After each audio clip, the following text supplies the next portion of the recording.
శ్రీ కొణిదెల పవన్ కళ్యాణ్.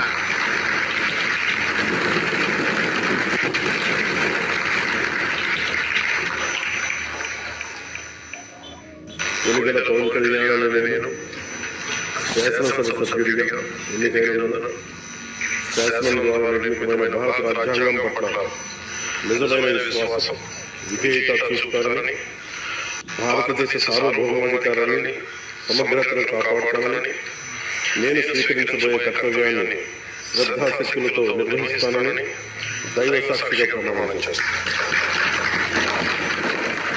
ఆంధ్రప్రదేశ్ శాసనసభ సభ్యుడైన కొణిదెల పవన్ కళ్యాణ్ అనే నేను సభా నియమాలకు కట్టుబడి ఉంటానని, వాటిని అనుసరిస్తానని, సభా మర్యాదలను పాటిస్తానని, సాంప్రదాయాలను గౌరవిస్తానని దైవ సాక్షిగా ప్రమాణం చేస్తాను.